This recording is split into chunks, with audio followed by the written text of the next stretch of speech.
Bonjour à tous, bienvenue dans les aléas du direct. Ce soir, les titres du journal que nous allons donc développer dans cette édition. Grève générale, la manifestation annoncée du 19 mars, c'est demain jeudi. Les syndicats se mobilisent pour cette journée d'action qui pourrait être aussi importante que celle de janvier dernier. Nous reviendrons sur les journées portes ouvertes du CFA de Nîmes, des métiers de Nîmes, et le Rotary Club à Carré d'Art qui participe à de nombreuses actions humanitaires et les présente au public. En ouverture donc de ce journal, la préparation de la journée nationale de grève de demain jeudi 19 mars. Service public en berne, écoles fermées, perturbations dans les transports. Les syndicats appellent à manifester partout en France contre la politique du gouvernement de Nicolas Sarkozy. Salaire, retraite, bouclier fiscal, les revendications sont nombreuses et le mouvement pourrait être aussi important qu'en janvier dernier. Alain Bellon a rencontré les porte-paroles de la CGT et de FO à Nîmes. Aujourd'hui, on peut dire que le 19 mars s'annonce aussi fort, voire peut-être plus fort que le 29 janvier. Nous avons ressenti dans tous les contacts que nous avons eus beaucoup de sentiments d'injustice, voire de colère. Le gouvernement persiste et signe avec les réformes qui remettent en question les services publics. Il y a le bouclier fiscal qui privilégie les plus riches, l'aide aux banques, la taxe professionnelle. Et dans le même temps, de plus en plus de difficultés pour les salariés, les retraités, les demandeurs d'emploi. Et il va falloir rapidement qu'ils apportent de nouvelles réponses. Et d'ores et déjà, le lendemain au matin, à 8 h du matin, les confédérations syndicales se rencontrent. Nous appelons les syndicats à ce que vraiment tous les gens insatisfaits viennent à la manifestation. C'est important. Les salariés du Gard ont tous en tête ce qui s'est passé en Guadeloupe. Alors, je pense que les Guadeloupéens nous ont montré la voie. 200 € mensuels d'augmentation pour tous, pour les retraites, les minima sociaux, c'est la revendication des forces ouvrières, la première, avec le gel des licenciements, l'arrêt des suppressions de postes dans le service public, l'arrêt de la RGPP. Et les salariés des entreprises du privé n'en peuvent plus. Là, la coupe est pleine. Et ils ressortent le mot qui a été entendu en Guadeloupe, la profitation, c'est terminé. On demande une réponse le soir même ou plus tard dès le lendemain. Le gouvernement a d'ores et déjà fait sa réponse puisqu'il a fait savoir que les caisses étaient vides. Moi, le message que je fais passer aux salariés et aux syndicats Force ouvrière du Gard, c'est déposer vos revendications, des revendications claires et concrètes. Et à partir de ce moment-là, la participation sera effective et maximale. La manifestation débutera à 15 h, place Jules Guesde, boulevard Jean Jaurès. Les manifestants emprunteront le quai de la Fontaine pour prendre le boulevard Gambetta et Courbet, afin de rejoindre l'esplanade Charles de Gaulle. Mouvement national de grève demain, donc partout en France. Des perturbations dans les transports dès ce soir, 20 h à la SNCF. À Nîmes, le réseau Tango annonce également des perturbations. Plus d'informations sur le numéro suivant, 0820 22 30 30, ou sur le site internet de la SNCF, sncf.fr. Le départ du cortège donc de la manifestation, ce sera demain à 15 h, place Jules Guesde à Nîmes. Le CFA, Centre de formation des apprentis, a organisé 2 journées portes ouvertes. L'occasion pour les étudiants de faire leur choix sur les différents métiers et filières que propose le CFA. Alain Bellon. Le Centre de formation des apprentis forme et prépare des futurs artisans dans le secteur de la bouche et du service. 9 métiers, on va même peut-être dire 10, puisque depuis cette année, nous avons la possibilité d'accueillir des CAP chocolatiers. Donc dans les métiers de bouche, boucher, boulanger, pâtissier, ensuite des soins à la personne, des coiffeurs, des esthéticiennes, des photographes, des fleuristes, des prothésistes dentaires et des bijoutiers. Alors comme particularité, il faut savoir que nous avons des sections qui ont une vocation régionale dans les formations de bijouterie, dans la formation de photographe, dans la formation de fleuriste. Pour les chocolatiers, nous allons être les seuls, effectivement, sur toute la région de la Languedoc-Roussillon, à pouvoir former au CAP de chocolatier. Donc oui, quelques particularités. Des demandes d'apprentissage sont faites, mais parfois ne trouvent pas de suite, surtout dans les domaines de la photographie et de la bijouterie. Nous nous trouvons devant un gros problème, c'est qu'ils ont du mal à trouver des employeurs. Alors c'est dommage parce qu'il y a des tas de jeunes qui seraient en mesure d'être formés convenablement dans la région et on n'a pas la possibilité de trouver les employeurs Pour quelle raison, je ne sais pas. Peut-être qu'ils sont un petit peu frileux, mais ça serait bien que ça change un petit peu de ce côté-là. 12 semaines est la durée dans l'année de la présence de l'apprenti au CFA des métiers. Dans l'entreprise, bien évidemment, on apprend avant toute chose la pratique. Donc quand les jeunes viennent chez nous, et il ne faut pas oublier que l'objectif d'un contrat d'apprentissage, c'est de passer un diplôme, donc soit un CAP, soit un BP, soit un bac pro, soit un brevet technique des métiers, enfin, ou d'autres diplômes. Quand il est au CFA, il a à la fois le côté pratique, qui va le conditionner à préparer ses épreuves pour l'examen, mais il a aussi la théorie du métier. Et puis après, il y a des matières dites générales. Entrer en apprentissage est un choix. C'était un moyen pour moi d'être directement en entreprise au lieu de passer par une école où je pense qu'on apprend mieux directement en entreprise. On travaille le métal précieux tout de suite, alors que quand on passe uniquement par une école, on travaille que des métaux vils, comme on dit, du laiton, du maillechort, c'est différent. Je pense on est plus rapidement dans le bain et généralement c'est plus facile pour trouver un employeur derrière aussi pour chercher du travail. Travailler des métaux précieux, etc., ça m'intéressait beaucoup. Déjà depuis que je suis tout petit, comme mon père travaille là-dedans, du coup ça m'a beaucoup intéressé et je me suis mis à suivre les traces de mon père. Si vous ne pouvez pas vous rendre à ces portes ouvertes, d'autres dates sont prévues au mois de mai. Le CFA des métiers sera aussi présent dans des salons de Nîmes et de Montpellier. Le Carré d'Art recevait ce mercredi dans son hall le Rotary Club, l'occasion pour certains d'en savoir plus sur ce club international qui, par ses nombreuses actions humanitaires, contribue à aider les peuples, les jeunes et les misères du monde. Alain Bonnet.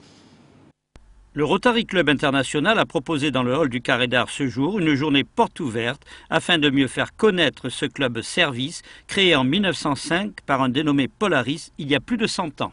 Le Rotary, c'est d'abord une association mondiale de professionnels bénévoles qui sont réunis par le désir de servir et qui donc vont se regrouper en clubs. Il y a plus de 33 000 clubs dans le monde actuellement et dans chaque club, on se réunit toutes les semaines pour mettre au point des actions qui vont être soit des actions locales en fonction des besoins de la collectivité, soit des actions à l'international, comme un certain nombre de clubs du district viennent de faire, au Cameroun, au Mali, où l'on apporte du matériel scolaire ou une ambulance, par exemple au Cameroun, autre chose de ce type, où il s'agit toujours de répondre à des besoins locaux.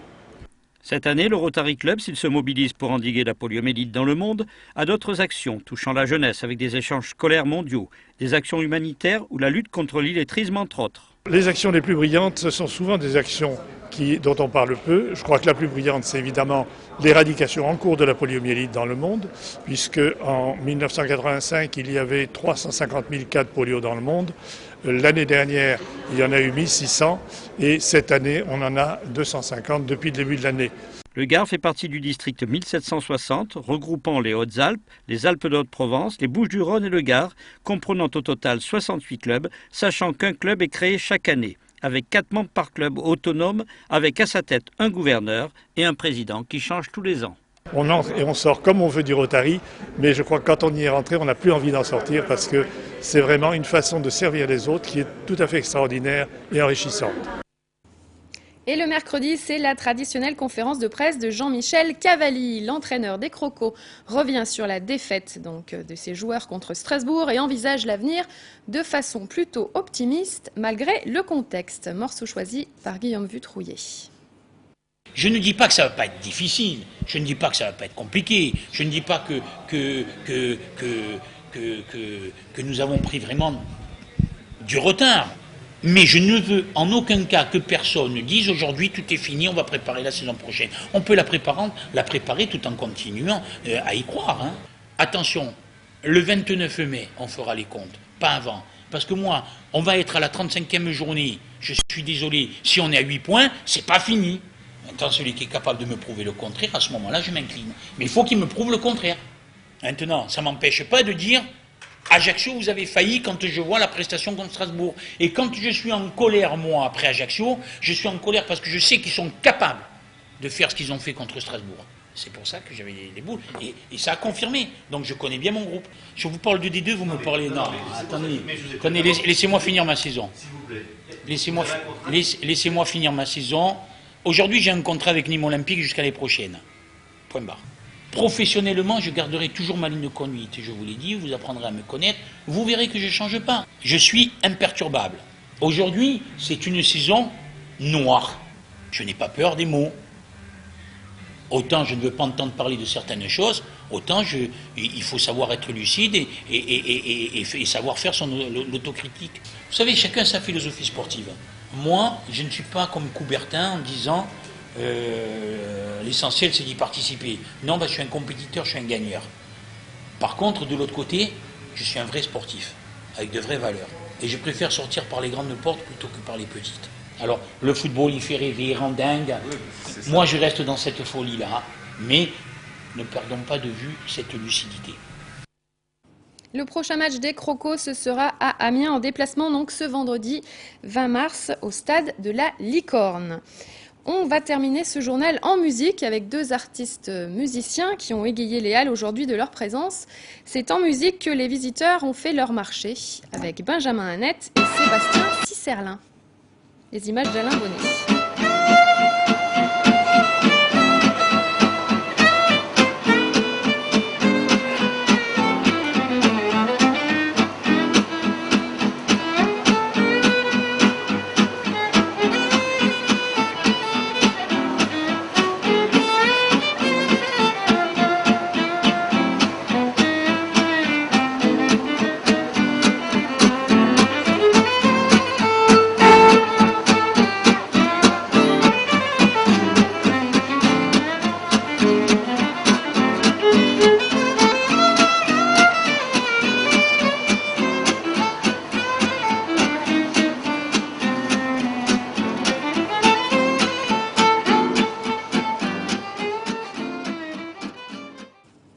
Voilà pour faire son marché en musique et un petit peu de couleur maintenant. Les 500 enfants qui ont participé au 8e carnaval traditionnel des écoles de quartier Gambetta ont préparé donc un spectacle de rue, bariolé et rythmé, dans lequel Alain Bonnet s'est immergé pour mieux saisir l'esprit de la fête.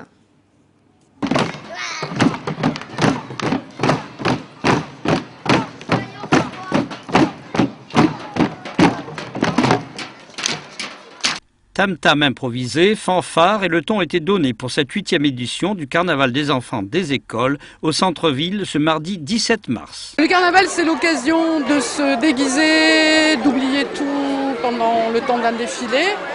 Et on s'est rendu compte que sur le quartier, chaque école le faisait dans son coin. Donc on a eu l'idée d'organiser une journée où toutes les écoles défilaient en même temps. Voilà. Chaque année, une idée nouvelle pour un carnaval des plus colorés, où enfants et enseignants s'investissent le temps d'un défilé. Tous les ans, on essaye de trouver des idées nouvelles. Par exemple, cette année, on avait trouvé un cheval et une charrette pour tirer Monsieur Carnaval. Une année, ça a été un vélo-conférence. Enfin, on essaye quand même de faire évoluer le projet régulièrement. Et surtout, cette année, on voulait absolument avoir une fanfare d'habitants du quartier. Parce que faire venir une fanfare, c'est très compliqué et ça coûte quand même relativement cher. Donc on s'est dit, on va prendre ce qu'on a sous la main. Cette édition 2009 aura regroupé 3 écoles primaires, 2 écoles maternelles et une crèche, ainsi que quelques collégiens venus prêter main forte. Ils auront investi quelques heures, places et rues, sous un beau soleil printanier. Carnaval n'est pas mort et tant qu'il sera fêté, il survivra à l'épreuve du temps. Cette édition 2009 se termine comme à l'accoutumée sur le jugement de Karamantra, qui sera symboliquement brûlé, sécurité oblige. Voilà, le carnaval qui met de la couleur dans nos vies pour pallier à la morosité ambiante. Et également de quoi pallier à la morosité pour certains, partir en escapade dans le Gard. C'est ce que propose le guide, le nouveau guide du Petit Futé. Vous pourrez partir donc dans le Gard, dans les Cévennes, en Camargue, au Piémont-Cévenol, dans la vallée de la Cèze et la vallée du Rhône. Et oui, tradition et modernité se marient à merveille dans notre département et le Petit Futé vous propose un concept pratique et efficace en 2 parties, puisqu'il présente un département et une ville, avec en plus des focus, des encadrés et des coups de projecteur. Voilà, pour tous ceux qui veulent partir en balade. Nous allons maintenant évoquer le programme de ce soir, avec bien sûr Tendido Sud, mais avant cela, nous allons parler du portrait d'entreprise qui vous fait découvrir cette semaine une société de cartonnage. Elle est centenaire et c'est Nicolas Pinchino qui nous la présente. Télémiroir avec Carré Gagnant, les atouts maîtres de Nîmes Métropole pour entreprendre, vous présente ce programme.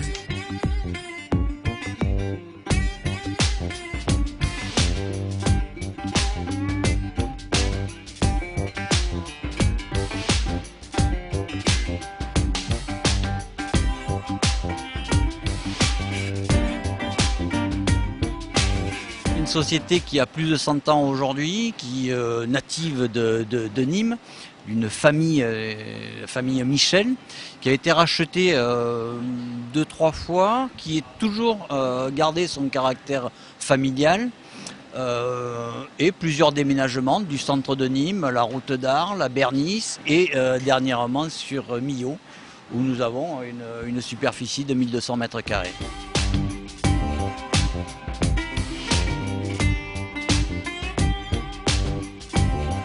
L'objectif, c'est de rester sur des petites et moyennes séries et donc de ne pas avoir de trop gros investissements. Au point de vue financier aussi, c'est un risque, mais de ne pas avoir de matériel trop structurant pour être très souple sur des petites et moyennes séries qui vont de l'unité. On a déjà réalisé des éléments à l'unité, 2 exemplaires, jusqu'à 5-10 000 exemplaires. Bien sûr, on peut aller au-delà, mais beaucoup d'apports de main-d'œuvre, de savoir-faire et de divers boulots que sont les postes de rivets, les postes de coin, travailler sur des matières comme le carton ondulé, le compact, contre-collé, etc.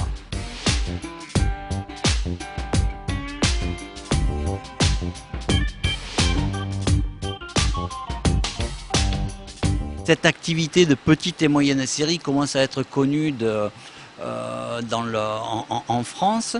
Il y a beaucoup de PME en France qui ont besoin justement de petites et moyennes séries et qui ne nous connaissent pas forcément. Donc on commence à faire tache d'huile auprès de la PQR, auprès de certaines entreprises dans les sous-vêtements, les choses, des activités un peu spécifiques, dans la pharmacie ou la parapharmacie maintenant, qui prend quand même un essor assez important. On le voit dans les pharmacies, le nombre de présentoirs explose, le nombre de PLV, de mise en valeur d'un objet explose.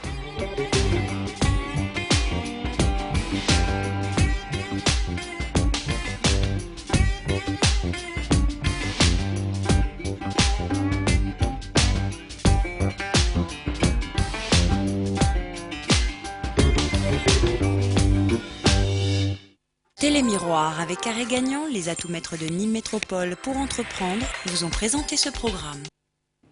Voilà, c'était donc le portrait d'entreprise. Voilà pour l'essentiel de l'actualité de ce mercredi 18 mars. Le programme de ce soir sur Télémiroir, c'est bien sûr Tendido Sud à 21h. Au programme notamment de l'émission de Christophe Chez, de belles images du Campo andalou. On va voir les images tout de suite avec la découverte des taureaux de Miura qui seront proposés lors de la prochaine feria d'Arles. Des Miura qui seront également présents dans les arènes d'Istres pour la prochaine feria. L'émission Tendido Sud de ce soir lui est consacrée, avec également de nombreuses images d'Esplat et Padilla, sans oublier la publication des cartels de la feria de Palavas. Tout ça, c'est à 21h dans Tendido Sud avec Christophe Chez. Voilà pour l'essentiel. Donc à 20h30, vous retrouvez évidemment la rediffusion du journal. À 20h, c'est Suivre l'étoile, l'émission ciné, toutes les sorties avec cette semaine, notamment Coco ou La fille du RER. On revient également sur une famille brésilienne qui a été présentée notamment au festival Itinérance d'Alès. Tout ça, c'est sur Télémiroir ce soir. Bonne soirée à tous en notre compagnie.